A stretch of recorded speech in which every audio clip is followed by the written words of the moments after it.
Hello guys, সবাই কেমন আছো? আশা করছি সবাই ভালো আছো। আমিও খুব ভালো আছি আপনাদের দোয়ায়। তো সবাইকে শুভ বিকেল। তো বিকেলবেলা ঘুম থেকে উঠে একটু ঘোরাঘুরি করবো বলে বার হয়ে গেলাম। তো রাস্তায় এসে দেখছি আমার ভাইপোরা এখানে বসে খেলা করছে। ভাইপোকে জিজ্ঞাসা করলাম, ভাইপো কী খেলা করছে? তো ভাইপো দেখিয়ে দিল, দেখো ভাইপো কী খেলা করছে।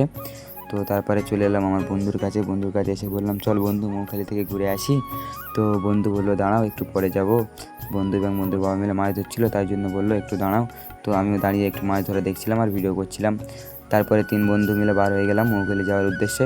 তো যেতে যেতে ভালো, মেঘ জায়গাটার ওয়েদারটা খুব সুন্দর এবং দেখতে খুব ভালো লাগছে। তো আপনাদেরকে একটু দেখায়, দেখুন কত সুন্দর একটা ভিউ।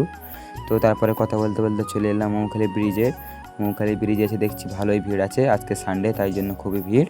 তো 3 বন্ধু মিলে 3টা আইসক্রিম কিনে খেয়ে নিলাম। আইসক্রিম খেতে খেতে বললাম, চলো ঘরে চলে যাই, সন্ধ্যা হয়ে যাচ্ছে। তো ঘরে আসার পথে একটু ফুচকা খেয়ে নিলাম। তো ফুচকা খেতে খেতে খুব ঝাল লাগছিল গাইস, কী বলবো, ফুচকায় ঝাল না হলে মজাই লাগে না। তো কার কার ফুচকা পছন্দ সে আমাকে কমেন্ট করে বলো, তার সাথে দেখা হলে তাকে ফুচকা খাওয়াবো।